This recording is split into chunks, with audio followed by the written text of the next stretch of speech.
지진율 인하는 이미 예견된 겁니다. 예. 근데 템포가 좀 빨라졌어요. 근데 중국의 개입은 좀 과도하다. 시장의 흐름을 촉진하는 게 아니라 오히려 역행하는 모습이 강하다라고 좀 봅니다. 예. 아직까지 금융은 노하우입니다. 그건 뭐냐? 노하우가 없다라는 거예요. 예. 지금 중국이 가지고 있는 문제도 그런 문제입니다. 네, 그러면 그러한 그 말씀하신 대로 중국과 러시아의 어떤 그 뭐죠? 그 전쟁에 대한 가능성 이것은 좀 낮다라고 좀 보고요. 지금 어쨌건 분위기는 뭐 미국과 그 나토 국가들 뭐 아주 맹렬하게 러시아를 비방하고 있잖아요. 비난하고 있잖아요. 그리고 뭐 우크라이나를 침공하면 가만히 있지 않겠다. 네. 일단 서로 말싸움은 엄청 심하게 하는데 근데 이제 여기에 중국이 끼어들었단 말이죠. 네. 거기에 이제 러시아 뭐 사실 그 이전부터 따져보면은 바이든 대통령서부터 시작해서 자유민주국가 뭐 정상회담이니 뭐니 해가지고 사실 그 중국을 외톨이로 만드는 왕따 전략을 지금 사용하고 있는 그 와중에 이 러시아의 이 우크라이나 문제에 중국이 러시아 편을 들어주는 듯한 뭐 이런 어떤 상황이 벌어지고 있는 거 아니냐. 이거 어떤 의미이냐. 이렇게 보는 분들이 있거든요. 그렇습니다. 제가 앞서 말씀드렸다시피 러시아하고 중국은 역사적으로 갈등 관계도 제일 많이 해왔고 그리고 협력도 제일 많이 해왔습니다. 근데 한 가지 분명한 거는 중국식 표현을 하면은 산에 호랑이는 두 마리가 있을 수 없다라는 표현을 씁니다. 그러니까 중국도 러시아에 대한 불만이 굉장히 많고 러시아도 중국에 대한 불만이 많거든요. 서로를 못 믿습니다. 근데 그러면 협력이 가능하냐? 가능합니다. 뭐 더 센 적이 나왔을 때. 네. 서로 양면전을 구사하기 쉽지 않다라는 거거든요. 그래서 중국은 러시아를 바라보면서 러시아의 손을 들어주고 있는 것이 첫 번째로는 나토의 동진을 막겠다라는 겁니다. 그럼 적을 더 먼 데다가 두는 것이 중국에게도 유리하다라는 것이고요. 서방 세력이 단결을 해가지고 러시아를 억제하는 거는 이게 러시아일 뿐이지 이걸 중국에 등치를 시킬 수가 있거든요. 러시아 다음에는 우리다. 네, 그러니까 이거는 빌미가 된다라는 거고 지금 여기서 같이 협력하지 않으면은 둘이 다 붕괴할 수 있다라는 판단을. 그래서 그 민주 동맹이라는 것도 그거지 않습니까? 좀 더 확대 해석을 하면은 CPTPP라는 것도 그런 개념으로 볼 수 있습니다. 중국 가입 마음에 안 든다라는 거죠. 근데 CPTPP는 RCEP이라는 중국 주도의 그 지역 FTA로부터 나온 거니까 바로 그러한 개념이니까. 그러니까 중국에서 생각하는 러시아 마음은 안 든다. 왜 그러냐?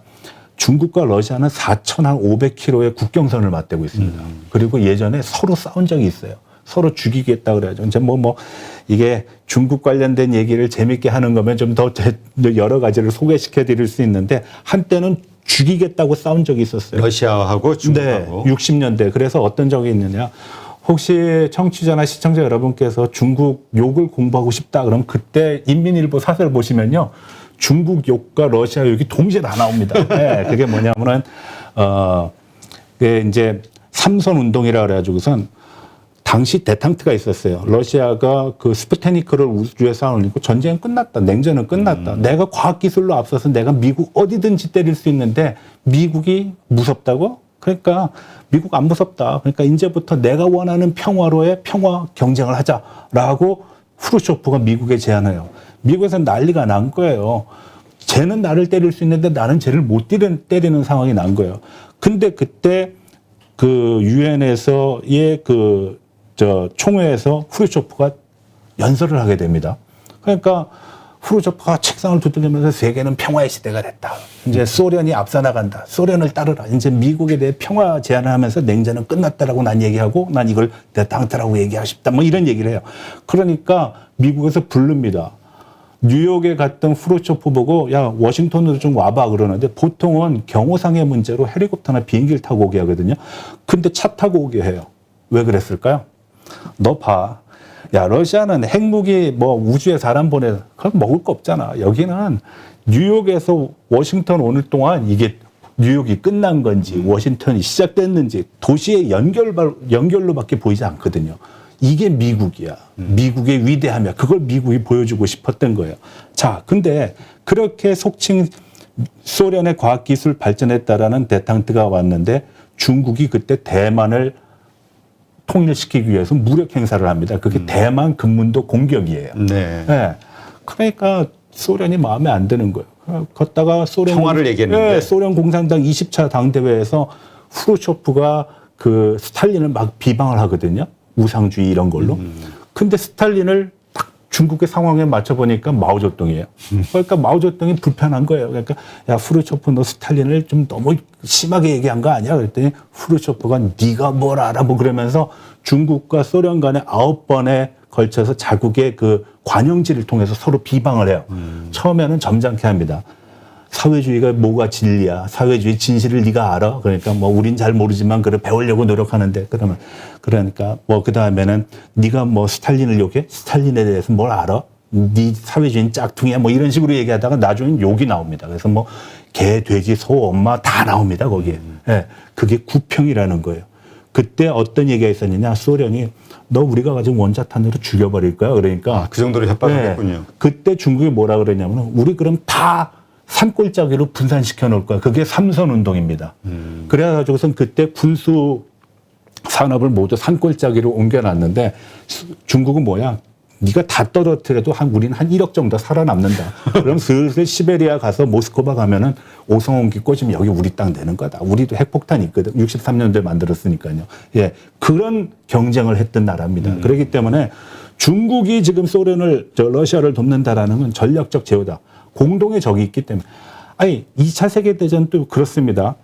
사회주의인 스탈린과 연합국이 사실은 물과 기름의 관계인데 어떻게 융합이 됐느냐, 어떻게 화학작용이 일어났느냐. 그 히틀러 때문에 일어난 겁니다. 중국과 소련도 마찬가지라는 거예요. 그래서 두 국가가 항상 일정 정도의 텐션을 유지하면서 가까워지기도 하고 멀어지기도 합니다. 네, 그래서 제가 봤을 때는 중국이 러시아 문제에 관심 갖는 거는 제2의 러시아가 난 되고 싶지 않다. 또 하나는 나의 영원한 적이 나에 대한 겁박은 사전에 조치를 하는 것이 낫다라고 그런 측면에서 이해를 하시는 것이 편할 겁니다. 근데 이제 모든 외교에는, 그러니까 거래에는 이 서로 반대국부가 있잖아요. 네. 중국이 그렇게 해주는 대신 또 러시아가 중국에게 해주는 게 있겠죠. 그게 뭘까요? 초선진국, 초강대국으로 가려면 두 가지 요인이 있어야 됩니다. 원래는 뭐 여러 가지 요인이 있는데 크게 두 가지입니다. 그게 뭐냐? 하나가 에너지 자립을 해야 돼요. 또 하나가 식량 자립을 해야 됩니다. 네. 그러면 에너지 중국이 자립할 수 있느냐? 94년서부터 산유국임에도 원유를 수입합니다. 그건 뭐냐? 그만큼 경제 발전으로 한 필요량이 많기 때문에 수입할 수 없다라는 거거든요. 그러면은 중국은 에너지 부분에서는 자립을 못 한다라는 건데 미국은 뭐 샌드 오일 얘기를 자국이 벌써 세계 최고의 산유국이 됐죠. 네, 산유국이 되고 수출도 하고 뭐 천연가스도 하고 그러지 않습니까? 그래서 그런 측면에서 안 된다는 거. 그리고 중국의 식량 자립도는 한 40% 정도 됩니다. 네, 그럼 뭐 나머지는 사와야 된다라는 건데 그 대부분 어디서 사오냐? 미국에서 사오기 싫은 거예요. 그래서 브라질이나 어디를 가는 겁니다. 그래서 왜 한때 트럼프가 우리 거 사. 근데도 안 산 이유는 뭐냐? 이게 비싸서 안 산 게 아니에요. 그 의존에 의해서 발목 잡히기 싫어서 안 산 거예요. 그렇죠. 그게 식량이 이제 무기화될 수도 있는 그렇죠. 거잖아요. 그래서 브라질산 콩을 샀는데 이 브라질산 콩은 질이 떨어져요. 그래서 원래는 콩 기름을 짜고 기름은 중국 사람들이 먹고요. 음식 볶을 때. 찌꺼기는 돼지한테 줍니다. 근데 이게 효율이 떨어지는 거죠. 미국 거 썼으면 같은 가격에 훨씬 유리할 텐데. 그게 바로 그런 이유 때문에 그렇습니다. 그래서 중국이 지금 러시아로부터 받는 건 뭐냐? 첫 번째가 에너지입니다. 에너지. 그래서 야말이라든지 이런 데서 뭐 송유관은 어떻다는지 뭐 가스 파이프라인은 어떻게 한다라는지 에너지에 대한 안정적인 수급의 문제를 보장받고 싶은데 앞서 말씀드렸다시피 중국과 러시아는 물과 기름 같거든요. 두 마리의 호랑이가 지금 한 산에 있는 거니까. 그러니까 우리 잘 모르는 사람들 입장에서는 같은 공산주의 국가니까 서로 혈맹일 거라고 생각을 그렇지 하죠. 않습니다. 예. 근데 이제 서로 근데 하긴 보면은 예전에도 뭐 북한도 보면은 그 러시아 사회주의자들하고 저 중국 사회주의 그렇죠. 전쟁하고 막 해가지고 내부 암투로 죽이고 뭐 막 다 그랬잖아요. 그 항상 시소일 때 자기의 영향력을 가장 극대화시킬 수 있으니까. 그래서 지금 중국이 러시아부터 오는 것도 절대량 수입 안 합니다. 네. 그렇군요. 그러니까 네. 적당한 선에서 그쵸. 그 이렇게 그러니까 너무 한쪽에 의존하지 않는 그렇죠. 분산 전략으로. 자기네들도 지금 독일 파이프라인 보고 있는데 그거 하겠어요. 네. 끊어놓고 안 준다 그러잖아요. 근데 시진핑하고 푸틴하고 보면 좀 캐릭터가 비슷한 것 같지 않나요? 그 너무 이제 오래 장기 집권, 독재, 네. 그 다음에 정말 뭐 스탈린 혹은 뭐 마오쩌둥을 넘어서려는 어떤 의욕 네. 이런 네. 것들. 지금 그 시기가 필요하다라는 겁니다. 지금의 그러니까 시기가 필요하다는 건 어떤 의미죠? 위대한 러시아의 영광을 재현하고 싶은 게 푸틴이라 그러면은 위대한 중국을 부활시키겠다라고 주장하는 게 시진핑이에요. 근데 왜 본인들이야 그게 된다는 거죠? 그러니까 한번 설명을 드릴게요. 중국은 개혁개방 40년으로 이미 부를 축적을 해왔고 네. 세계 공장이 됐고 지투 국가가 됐습니다. 러시아는 가만히 보니까 그래 내가 과거 냉전 체제만큼의 최고의 영향력은 아니지만 그래도 에너지 자원에 있어서 나는 한 축을 담당하고 있고 군사력에 있어서도 한 축을 담당하고 있고 왜 푸틴이 그 러시아에서 뭐 80, 90%의 지지를 받고 있는가를 보면 그건 명확합니다. 사람들이 원하는 거는 과거 소련 같은 위상이에요. 지금 중국 사람들이 원하는 거는 희한하게 청나라, 명나라 때 얘기하고 있는 겁니다. 네, 세계 중심 국가? 네 맞습니다. 네. 그래서 자기 뭐 화교라고 스스로 칭하니까 예, 세상의 중심이라고 생각하는 생각들이 가득하다는 얘기를 저도 들은 것 같은데 지금 이러한 환경 때문에 어쨌건 우리가 걱정하는 거는 돌발 변수잖아요. 이러한 환경에서 또 본인들의 어떤 정치적 야욕, 그러니까 그 의욕 때문에 뭔가 뭐 전쟁이라든가 이런 그 무리수를 펼치지는 않겠느냐. 근데 아까도 말씀하셨지만 그건 잃는 게 더 많기 때문에 아무리 그렇다 해도 그냥 협박 정도로 끝나고 거기까지는 가지 않을 것이다. 네. 중국의 좌기애라는 말이 있습니다. 좌기애는 칼집 안에 칼이 있는데 이 칼이 얼마나 긴지를 모르는 거예요. 이때 이 칼이 제일 무섭습니다. 그렇죠. 딱 꺼냈는데 단도예요. 그럼 창 가지고 덤비면 되고 딱 꺼냈는데 이게 한 2m 됩니다. 그럼 뭐 활로 응대를 해야 되겠죠. 딱 꺼냈는데 이게 뭐 한 1m 50이다. 그럼 적당한 막대기 한 2m짜리 가지고 두들겨 패면은 이길 수 있습니다. 그래서 이 칼은 내놓지 않아야 되는 거예요. 근데 지금 중국이 가지고 있는 가장 큰 문제는 뭐냐. 시진핑 들어서서 가장 큰 문제는 더 이상 못 참겠는 거예요. 자기가 꽤 잘하고 있고 중국이 꽤 대단한 거 이제 왜 서방에서도 자꾸 넌 G2야 이러니까 좀 나서고 싶은데 등소평, 덩샤오핑이 얘기한 건 나서지 마. 그렇죠. 넌 2등일 때 가장 강한 거야. 조금 전에 이 칼집에 있는 칼의 모습이었을 때 가장 강하다라고 얘기했는데 시진핑은 그거 하고 싶지 않은 겁니다. 예. 원래 시간표대로 얘기하면은 50년 뒤 혹은 100년 뒤에 시진핑의 지금과 같은 모습이 나오면 전혀 문제가 없어요. 근데 너무 일찍 샴페인을 터뜨렸다는 증거 그런 느낌이 오는 것이 지금 중국의 가장 큰 돌발 변수라고 저는 봅니다. 그래서 앞서 말씀드렸듯이 전쟁을 제거하고 그럼 우연한 돌발 변수는 뭐냐라고 얘기했을 때 시진핑의 장기 집권. 두 번째로는 과거의 소련도 마찬가지지만 한 지도자가 독재를 했습니다.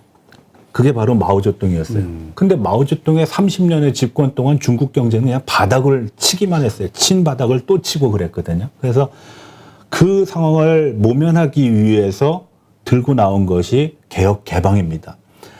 등소평이 개혁 개방을 얘기하면서 또 한 가지를 얘기한 게 정치적으로는 견제와 균형이 필요하다라고 그렇죠. 얘기를 해요. 근데 견제와 균형은 이거 민주주의 국가에서 얘기하는 겁니다. 그래서 다당제를 하는 거고 투표를 하는 거거든요. 근데 중국은 그걸 어떤 식으로 변형을 했냐면은 태자당, 상해방, 그리고 그 공청단 해가지고선 속칭 당내 파벌에 분할을 시켜놨어요. 그걸로 서로 견제와 균형을 하게 했는데 개혁개방 30년, 40년이 지나다 보니까 얘들끼리 결탁을 하는 거예요. 태자당하고 상해방이 결혼을 하고, 우리도 예전에 그렇지 않습니까? 그렇죠. 예. 그러니까 제 내 말 잘 듣게 해야 되면 딸 보내고 공주 보내고 하지 않습니까? 똑같은 현상이 일어난 거예요. 그 30년이 한 세대니까. 그래서 지금 시진핑이 나오면서 그걸 없앴어요. 원래 9명, 333이었는데 그렇죠. 7명, 7명으로 없앴는데 그건 뭐냐? 구분이 안 가요. 예. 그러니까 적어도 되는 거예요. 적으니까 어떤 이득이 생겼느냐? 시진핑이 마음대로 할 수 있는 거예요. 네. 왜? 견제가 없어졌어요. 균형은 아직도 있어요. 균형은 내가 5명을 균형으로 할까, 7명을 균형할까 내 마음대로 해요. 네. 시진핑을 제외한 나머지의 균형. 그렇죠. 네. 그러니까 자기들끼리 견제는 된다라는 거죠. 그러니까 이게 가장 큰 문제입니다. 그럼 어떤 부작용이 지금 나타나고 있냐? 제가 한번 설명드릴게요. 뭐 역사적으로 한번 읊도록 해보겠습니다. 시진핑이 처음 나오면서 무슨 얘기를 하냐면은 반부패 얘기를 해요.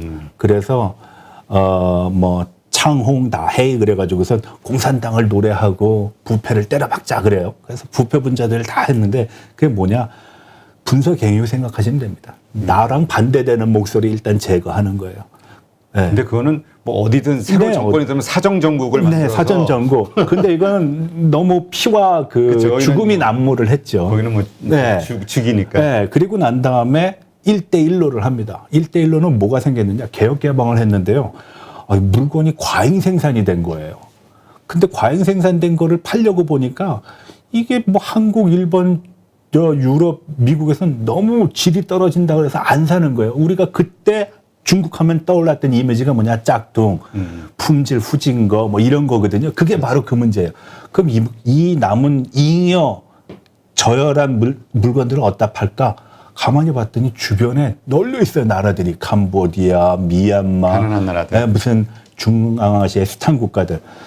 그래서 그 나라에 갖다 팔까 하고 보니까 두 가지가 해결되는 거예요. 첫 번째, 개혁개방으로 소외됐던 서부 지역도 개발할 수 있고 그 투자의 서부로 옮길 수 있는 그런 기회도 마련된 거예요. 그거 괜찮은데? 그럼 제목은 실크로드의 재현. 그게 바로 1대1로입니다. 그래서 1대1로의 첫 번째가 뭐예요? 가난한 나라에 물건을 갖다 팔아야 되니까 교통이 통해야 돼요. 그러니까 교통 깔아줍니다. 막 항만, 비행장 깔아줘. 두 번째 무역 활성화예요. 너도 좋고 나도 좋고. 그래서 자기의 속칭 공급 과잉된 물건을 갖다 팝니다. 그때 시진핑이 얘기한 게 공급 측 개혁이에요.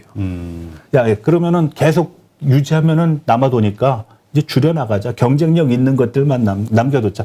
그래서 과거에 저열한 제품들은 중앙아시아로 가게 됩니다.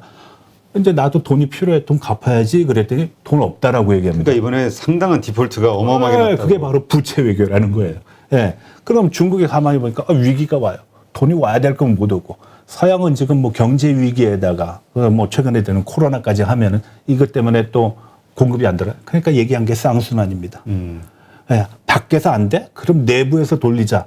근데 내부는 어떤 걱정을 하냐? 위기를 닥치면 사람들은 소비를 안 합니다. 그렇죠. 앞날에 뭐가 있을지 모르는데 저금해놔야지. 그럼요. 그렇기 때문에 우리가 위기일 상황에서는 사람들이 저축을 따박따박 하거든요. 미래에 대한 공포감 때문에. 그러니까 쌍순환이 안 통한 거예요. 근데 갑자기 보니까 사회주의는 부자가 있으면 안 돼요. 그렇죠. 다 같이 부자야지 누가 특별히 부자면 안 되는 거잖아요. 그렇죠. 거기 왜냐면 그 못 사는 사람, 양극화 현상 때문에 서민층 혹은 그 빈곤층에서 그래서 불만이. 혁명을 한 건데 근데 가만히 봤더니 세계 100대 부자에 중국 사람들이 널린 거예요. 그래서 한번 해볼까? 그래. 어떻게 할까? 그래서 공동 부유를 내면서 자선을 하라 그럽니다. 있는 돈을 내놓으라는 거예요. 자선은 그게 아니잖아요. 그렇죠. 자발적이어야 되는데 억지로 내놓습니다. 예. 그래서 내놓은 거예요. 지금 제가 말씀드린 거는 시진핑 정부에서 나타났던 정책들인데 그 정책들이 공통점이 하나같이 다 브레이크가 걸리고 사회적인 문제를 야기하고 경제 발전보다는 경제 불확실성, 침체를 더 야기했다라는 거예요. 이게 바로 중국 경제의 문제입니다. 그게 바로 요번에 또 한 번 나타나게 됩니다. 그게 뭐냐. 12월 8일 날 있었던 중앙경제공작회의에서 갑자기 시진핑이 무슨 얘기를 하냐면은 야, 먹는 거 먹거리 조심해야 될 것 같아. 그 얘기를 하니까 사람들이 지금 너는 없이 사재기를 해요. 아마 공급이 부족할 것 같다. 식량 인플레이션이 나타날 겁니다. 두 번째로는 예전같이 뭐 공동부유 쌍순환 얘기 안 하고 갑자기 중속성장. 아니 왜 갑자기 중속성장? 자신 없다라는 얘기입니다. 그렇죠. 이제 성장에 대한 뭐 수치가 점점 떨어지고 있으니. 그리고 또 한 가지가 지준율입니다. 이게 많은 나라가요. 보통 정책 당국에서 지도를 하잖아요. 야, 속칭 구두 지도를 한단 말이에요. 야, 여기 경제 상황이 안 좋아. 그럼 알아서 밑에서 잘 하는데 그것이 안 됐을 때 하는 방법 중에 하나가 실질적인 어떤 조치를 취해야 되는데 중국은 그때 많이 하는 게 지준율입니다. 지준율 인하. 근데 지준율 인하를 했을 때는 성공한 적도 있겠지만 대체로는 실패를 했습니다. 중국이 2번 정도 하거든요. 13년하고 한 18년인가 15년도 했을 거예요. 그때 뭐냐면은 이 지준율 인하를 했을 때 가장 쟁점은 성장률이 뒷받침되면 지준율 인하해도 됩니다. 그렇죠. 돈을 그만큼 많이 푼다는 그럼 얘기인데 많이 벌어갖고 와가지고 뭐 쓰면은 인플레이션보다 네. 성장이 높으면 그럼요. 되니까. 그럼 되는데 그 자신감을 항상 상상으로만 갖고 있었다라는 거예요. 왜 그런지 설명을 한번 드릴게요. 앞서 말씀드렸던 수출하려는데 수출이 안 돼. 미국의 위기가 나타나. 그럼 안 되죠. 그러면 오히려 어떤 현상이 나타나면 중국에 있는 돈이 미국으로 빠져나갑니다. 왜? 미국은 금리를 올리니까. 그렇죠. 네. 그래서 지금까지 대표적인 사례를 봤을 때 중국이 지준율 인하로 재미를 본 적은 생각보다 없다. 첫 번째 후광통이라는 걸 했을 때 그 제안을 했었어요. 지준율 인하를 했어요. 근데 후광통이라는 게 심천하고 뭐 광동성 연결하는 건데 그거 그 전부터 이미 다 존재하던 거거든요. 그걸 구태여 뭐 그 이름을 붙여서 할까? 그러니까 뭐 볼 만큼 봤다. 아 근데 보니까 이게 성장률이 떨어질 것 같으니까 이거 내놓은 것 같거든. 하니까 사람들이 이제 성장률을 보기 시작합니다. 성장률이 오르지 않아요. 그럼 들고 나가야죠. 예. 네. 그래서 들고 나갑니다. 그래서 지준율 인하, 위안화, 그러니까 런민비죠. RMB의 강세. 항상 뭐로 결말이 됐냐? 자금 유출로 연결이 됐다라는 겁니다. 그게 첫 번째예요. 그렇죠. 네. 그래서 지금 제가 보고 있는 중국 경제 상반기는 좀 좋아질 겁니다. 왜? 풀어야지. 잔치가 다가오니까 풀어야 됩니다. 풀면은 돈이 늘어난다라는 거고, 돈이 늘어난다라는 건 RMB의 평가 절하가 유도되는 거니까 또 과거 지준율 평가 절상에서 평가 절하른다면서 외환의 유출이 나타날 그렇죠. 그런 개연성이 크다. 그래서 그 몇 년 전인가요? 그때도 상당한 그 외환 보유고를 잃었잖아요. 네, 맞습니다. 환율 지키려다가. 네, 맞습니다. 그게 바로 18년입니다. 18년. 네, 미국이 이제 금리 테이퍼링을 끝내고 금리 인상을 이제 만지작거렸는데 이게 그렇습니다. 여기서 제가 한 가지 우리 나라에 주는 그 시사점이 있어요. 미국 달러가 강세인데 지금 위안화도 강세예요. 이건 말이 안 되는 겁니다. 그렇죠. 네, 이게 한쪽은 약세가 돼야 되는 거거든요. 근데 우리가 보통 이 통화라는 것은 뭐 달러 인덱스를 보게 되면 6개국의 이제 평균치를 가지고 보게 되는데 그러면은 달러가 강세라는 건 유로하고 엔화의 약세를 의미한단 말이에요. 그렇죠. 근데 위안화가 강해? 그러면은 단기적으로는 수출할 때 좋겠죠. 중국의 입장에서 보면. 근데 유럽 물건하고 일본 물건이 더 경쟁력이 있는데 이렇게 되면은 중국은 힘든 상황이 된다라는 겁니다. 제가 지금 제일 우려하는 거는 이 상황이 나타난다. 시진핑은 자기의 어떤 뭐 위상 강화를 위해서 풀고자 할 겁니다. 네. 그러니까 지금 말씀하신 대로 공동부유론부터 시작해서 그 상당한 그 성장 그 플랫폼 기업들에 대한 규제가 들어갔잖아요. 그래서 뭐 주식시장도 상당히 폭락을 하고 이러한 현상 때문에 과연 그 중국이 지금 가지고 있는 문제들 이런 것들이 터질 것이냐 그게 또 하나의 세계 경제의 뇌관이 되는 거 아니냐라고 걱정하는 파트도 있거든요. 왜냐하면 지금 부동산 문제가 그렇게 심각하다면서요. 뭐 상당히 떨어지고 그걸 이제 공산당이니까 거래를 규제를 해가지고 간신히 막고 있는데 지금의 이 지급 준비율이 그러니까 유동성을 풀어져 있는 상태에서 부동산에 대한 사람들의 심리가 계속 그 투자 대상으로서의 그 뭐라 그러죠? 이게 있으면 문제가 없는데 근데 이게 만약에 그 되면은 저 일본의 잃어버린 20년, 30년처럼 그렇죠. 완전 디플레이션 상황이 되는 거잖아요. 그렇죠. 이게 최악의 상황이라고. 우리가 보통 경제 얘기하면 경제는 심리다라고 얘기하는데 기대 인플레이션이 걱정되는 것도 심리 때문에 그런 그렇죠. 거잖아요. 이게 뭐 계속 올라갈 거야라고 하면 큰 문제거든요. 그건 은행이 잡을 수가 없잖아요. 그렇죠. 지금 돈 현금 못 가지고 있죠. 빨리 가서 딴 걸로 사와야지. 근데 이 경제는 안 돼. 완전히 맛이 갔어라고 판단하게 되면 그 경제를 살릴 수 있는 자구책이 역시 쉽지 않다라는 겁니다. 자, 그러면은 중국에 대해서 지금 잠깐 말씀을 드릴게요. 그럼 지준율 인하. 이 지준율 인하는 이미 예견된 겁니다. 예. 근데 템포가 좀 빨라졌어요. 왜 빨라졌냐? 첫 번째로는 미국이 한때 유행하던 단어가 있었죠. 일시적. 일시적이 사라지고 난 다음에 일시적 사람들이 인플레이션이다. 예. 그러더니 갑자기 사람들이 긴장하기 시작했어요. 그러더니 이제 뭐 테이퍼링이 내년엔 3번 더 올 수 있다. 미국의 템포가 빨라진 겁니다. 그러니까 중국도 빨라질 수밖에 없는 거예요. 왜냐하면 그걸 놓치면은 잘못하면은 대응하기 힘드니까. 그뿐만 아니라 헝다의 비전도 여전히 안 보이고. 그렇죠. 거의 뭐 디폴트로 다 네. 그냥 간 것 같은데. 그럼 중국이 가지고 있는 전 세계가 가지지 못한 유일한 히든 카드는 뭐냐? 사회주의라는 겁니다. 뭐든지 다 숨길 수 있어요. 근데 문제는 뭐냐? 숨길 수는 있지만 내상은 분명히 온다예요. 예. 헝다는 분명히 조만간에 국유기업이 될 겁니다. 그렇죠. 예, 어떻게 해가지고 다 털어내고 난 다음에 문제 없어. 그럼 나라가 대신 사줄게 하는 식으로 될 겁니다. 근데 그게 과연 건전한 방법이냐라는 거죠. 그게 중국이 모든 것을 감추고 마치 없었던 것처럼 만들 수 있는 히든 카드는 갖고 있지만 그거는 내상을 유발한다는 어딘가는 골마 터지는 그런 상황을 하는. 미국이 마스크도 못 만들고 허우적대던 그런 시기가 있었지만 미국은 바이러스 백신을 제일 먼저 만들어내고 그 백신이 그래도 지금 뭐 오미크론까지 왔지만 그래도 유효하다라고 얘기하는 거는 그거는 시장의 힘이거든요. 그렇죠. 네, 경쟁의 힘이란 말이죠. 그래서 제가 봤을 때 중국의 가장 큰 문제는 바로 거기 있다라고 봅니다.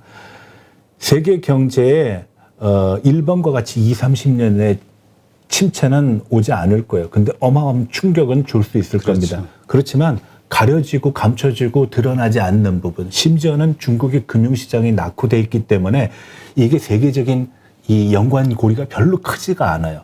오히려 한국이 그런 면에서 훨씬 더 크게 영향을 받는 거죠. 그렇죠. 우리 뭐 수출도 그렇고. 네. 그리고 또 지금은 말씀하신 대로 그 위안화가 강세기 때문에 한국도 네. 그 덕을 좀 보고는 있는데. 그럼요. 네. 달러가 네. 원화 때문에. 네. 그래서 제가 지금 생각하는 거는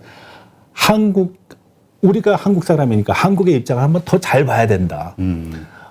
지금 가만히 보면은 달러하고 디커플링 되는 것 같기도 하고 위안하고 디커플링 되는 현상도 일어나고 있는 것 같긴 하거든요. 근데 분명한 거는 엔 유로화보다 우리가 강세일 때는 우리한테 좋지 않다라는 건 분명합니다. 우리나라는 매월 1일 날 수출 실적 그렇죠. 발표하잖아요. 예. 근데 지금 중국이 하고 있는 이러한 정책이 과연 안정적이냐? 저는 그렇게 한번 그래서 시장 경제를 무시하고 시장의 어떤 흐름과 반대로 갔을 때 과연 그럼요. 통제가 얼만큼 될 것이냐. 그럼요. 그죠. 규모 자체가 이제는 그런 규모가 아니잖아요. 중국도. 네. 중국 사람들이 제일 많이 하는 표현 중에 하나가 큰 호수에 잉크 한 방울 이런 얘기 하거든요. 헝다가 지금 잉크 아닙니다. 왜냐하면은 우리가 이런 생각을 해야 돼. 사람들이 이 큰 호수에 물을 갖다 쓰기 위해서 물꼬락을 많이 터놨어요. 네. 근데 갑자기 가뭄이 온다 그러면은 다들 그 물길을 다 틀 거예요. 그러면은 그 호수에 물이 금방 빠질 텐데. 그렇죠. 예전 같지 않다. 네. 2조 달러인가요? 뭐 그 외환 보유고 중국에. 그게 엄청나다. 이것을 이제 위안으로 삼고 있지만 그것도 만약에 어떤 유동성 문제 혹은 어떤 위기 상황이 오게 되면 순식간에 위기로 번질 수 있다. 그럼요. 이렇게 보이는 거죠. 제가 한 가지 이게 반드시 그렇다라고는 얘기할 수 없습니다. 그러나 돌아다니는 중국 내의 어떤 얘기를 말씀을 드리면은 왜 중국이 핀테크에서 제일 앞서가고 있는데 요즘은 핀테크 얘기를 별로 안 할까요? 규제가 너무 많습니다. 그렇죠. 뭐 쉽지 않다고 그러죠. 네, 예전에는 막 보냈거든요. 얼마 필요해? 그래, 보내줄게. 보지 않는데 벌써 미국에서는 찾아가고 그래요. 근데 그러다 보니까 외환의 유출을 명목으로 중앙은행이 개입을 하기 시작합니다. 그리고 각종 규제가 들어오기 시작했고요. 지금은 실명제까지 아주 철저하게 하고 있거든요. 자, 그러면은 정부의 개입 있을 수 있습니다. 저는 있을 수 있다라고 보지만 어느 정도 시장의 상황을 맞춰 나가지 않으면 이 산업이 더 발전을 못 한다라는 겁니다. 근데 중국의 개입은 좀 과도하다. 시장의 흐름을 촉진하는 게 아니라 오히려 역행하는 모습이 강하다라고 좀 봅니다. 예를 들어 보면은 알리바바라든지 텐센트 같은 주가 한번 보십시오. 중앙 정부의 규제 속에서 디디 출시는 안전히 나가 떨어졌고 VI라는 거 있지 않습니까? 그거 중국이 지금 문제 삼고 있어요. 중국의 테크 기업은요, 스스로 미국에 투자할 수 없어요. 그러니까 제3 그 속칭 지대에다가 VI를 가지고 그렇죠. 하는 건데, 정부가 나서서 그거 하겠다. 정부가 뭘 터놓고 해야 되는데, 그건 맡기만 하고. 그러니까 신뢰를 잃는다. 예, 그런 문제가 나타난다는 거죠. 그러니까 그 미국에서도 이제 거의 중국 기업은 퇴출되는 거 아니냐. 그리고 대안으로 중국이 의도하는 거는 홍콩 혹은 뭐 상해 쪽에다가 그런 그 나스닥 같은 이런 그 금융시장을 좀 세우고자 하는 게 이제 목표잖아요. 네, 맞습니다. 근데 이제 이게 과연 성공할 것이냐에 대한 의문은 아직 남아 있죠. 제가 홍콩에서 1년간 근무한 적이 있습니다. 이제 뭐 안식년 비슷하게 해가지고서 그때 이제 저는 여러 가지 문제를 조사를 했는데 뭐 금융업계에 있는 IB들하고도 접촉을 많이 했습니다. 매 달마다 한 번씩은 한국은행에서 회의도 합니다. 그래서 상당히 많은 정보들을 듣고 했는데 그 당시에 유행하던 것이 뭐냐. 중국의 금융시장 상해판이 열리면은 어마어마 커질 거다. IB들이 중국어 배우는 게 붐이었습니다. 근데 뭐 유럽발 재정위기 뭐 이후에 갑자기 뭐 어떻게 되더니 지금은 그런 얘기 별로 안 하거든요. 근데 금융의 중심이라는 게 첫 번째 하루아침에 옮겨지기 쉽지 않다. 그렇죠. 그건 노하우의 문제예요. 지금 우리가 21세기는 노웨어를 얘기하거든요. 지식이 어디에 있느냐 그걸 찾아내는 게 중요한데 아직까지 금융은 노하우입니다. 노하우의 영역이 몇 가지가 있는데 하나가 금융, 하나가 에너지 쪽이 아주 분명해요. 그래서 중국이 1, 2차 오일 쇼크를 겪지 않았어요. 그때 문화대혁명으로 뭐 마오쩌둥 만세 뭐 이것만 외치다 보니까.